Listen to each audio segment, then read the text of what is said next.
you? Hi, good afternoon. Who am I speaking with, ma'am? Hi, this is Blanca. Hi, Blanca. My name's Aaron Fanning. I apologize. Your office has been doing their best to help me. I know that you guys don't probably get a lot of happy phone calls. I've been trying to speak to. I started originally. I got passed on to. I apologize. Let me grab the appropriate her name. I'm sorry. I have pronouns. I'm not trying to do anything rude like that. I'm autistic. I struggle with that a little bit. Her name was. It was with a. I apologize. I don't have it right in front of me at the second. Her name started with a D. Diana? Um, yeah, and so I had started doing, I guess, the intake for a complaint, and I can't get any CF number or any indication anything's received. And what's happening is now everything's actually escalating. I'm actually in a lot more threat. The amount of what I had to report originally was because LAPD had seen written threats from Mike Bonin. Mike Bonin's been messing with me. I'm disabled. And LAPD refused to take reporting because it's Mike Bonin. So they told me I had to go through ethics. And so I provided that, and I can't get any response. And things are super escalating. Okay, so you filed a complaint already with our office? Well, that's the thing that's strange. Like, there was no official filing. She spoke to me for like 45 minutes and she told me just send her an email with all the information and that she would get it to a supervisor. No response. And what's happened since then is gotten everything super escalating really bad. What we're ending up showing, she ended up having the housing authority contact me and hate 211 because I've had open cases forever. Housing authority contacted me because they know that they were supposed to have released my records request in November.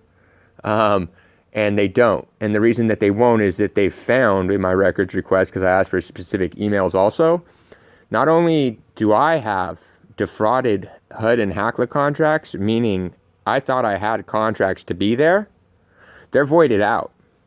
And there's emails between staff there for nearly a year and a half trying to figure out how to conceal my reporting. And I was getting attacked on the property. I provided her a copy of me having actually been put on a hold in July of last year that was rejected by the hospital. They found there was no psych issue with me. They found that I was not safe at my own home and that the service provider had failed in their obligations to ethically report and that it was a community engagement issue. And I was only discharged from the hospital under the conditions that the housing authority was going to move me. And instead, the housing authority tell me that they're going to get me videos of me getting assaulted, a gun pulled on me. Instead, what they end up doing, Lula Iskander, she tells me that I don't need to keep sending reportings. They're going to handle it. Just wait. What ends up happening is somehow of record, what I've found out, I'm facing 42 criminal charges.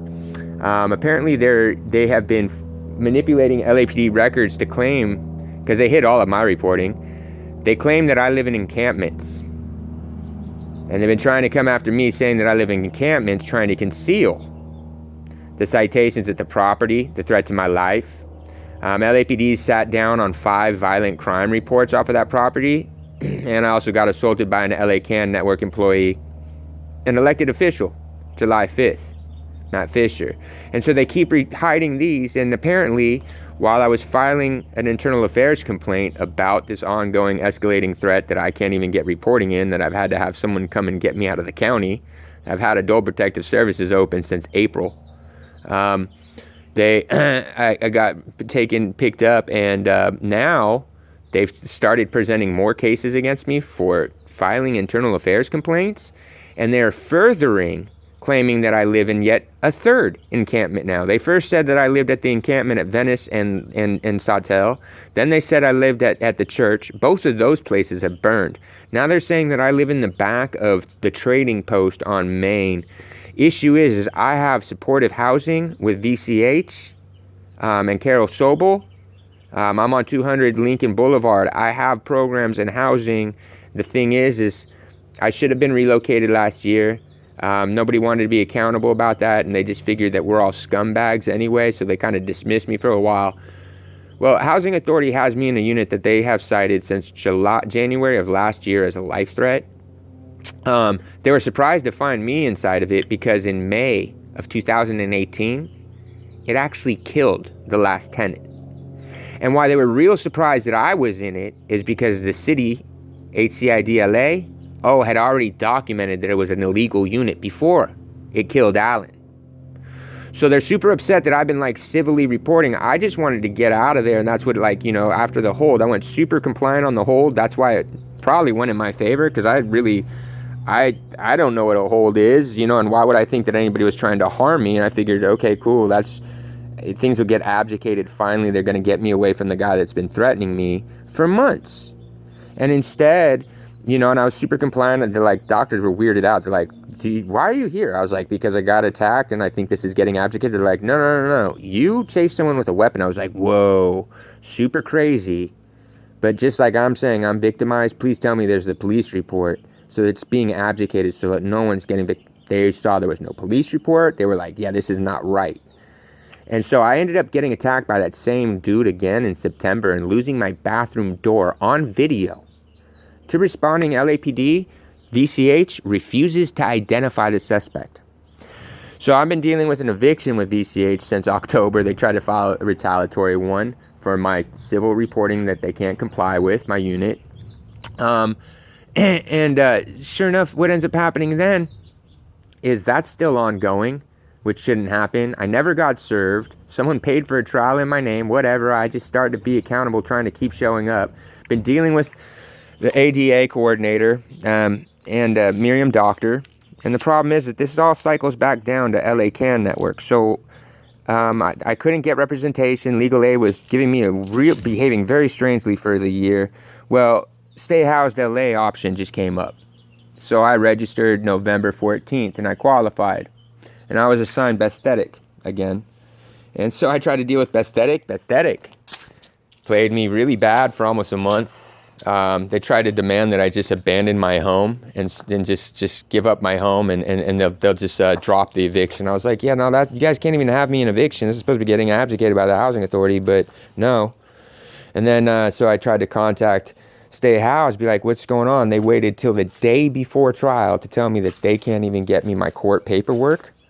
Like, I can't even get any copies of what's on file because there's already an eviction minute order on file with the Department of Public Health since February because they used it to close out my complaints. And so I'm not really in trial. So then Legal Aid Foundation, because they're the ones who are doing Stay Housed LA, messes with me for weeks. And then he ends up telling me, he tells me that he's conflicted. They conflicted out with me because apparently they represent Venice Community Housing. So I don't know what to do. I need to have a supervisor or someone contact me because Mike has full intentions to kill me. And I want to have someone contact me and make sure that we get a report in. This is not okay. Okay, did you said all of this to the investigator you spoke to, and did you send them all the information? Yeah, I keep sending more and more because it keeps escalating and more of it's getting created. Okay. I can transfer you to her if you'd like. Yes, please.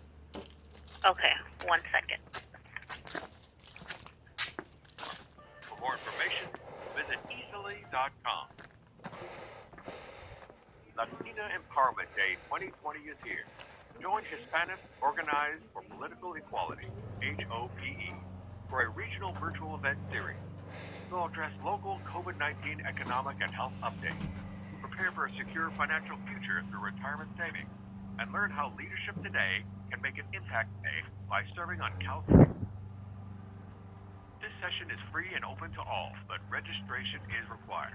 Latina Empowerment Day will begin its regional online event beginning September 10th. Details, visit events-latinas.org.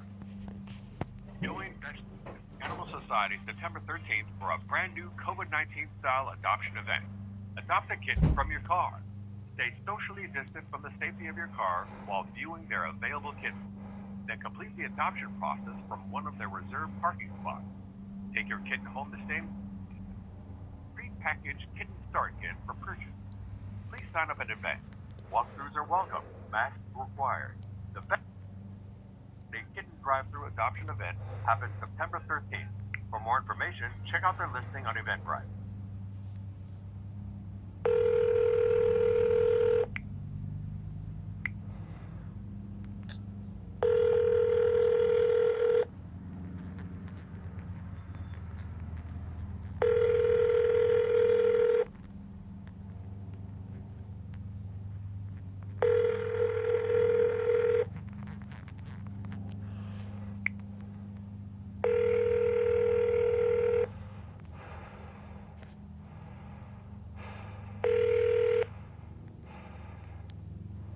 Please leave your message for Dina Waba.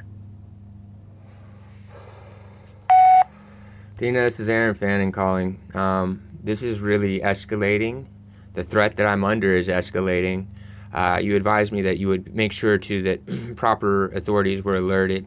Housing Authority contacted me the next day. They acknowledged that they were to get me the records, and they were actually going to get me a HUD representative because they acknowledged that I don't have a valid contract. Something's very wrong.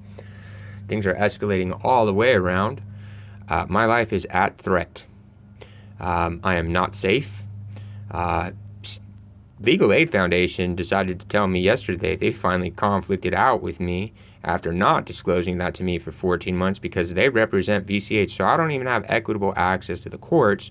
And guess who that was from Legal Aid? Oh, that was the project manager for Stay Housed LA, who defrauded me since November 14th, all the way till you know, I mean, like, can I please just have some equitable access to survive and not be harmed maliciously?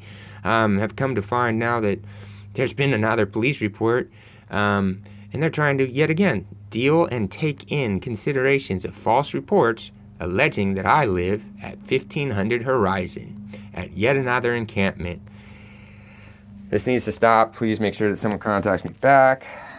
I would very much appreciate a response to my emails to let me know there's an indication that they have been received and considered. This is getting very, very distressing and scary, and I'd like it addressed. Thank you so much.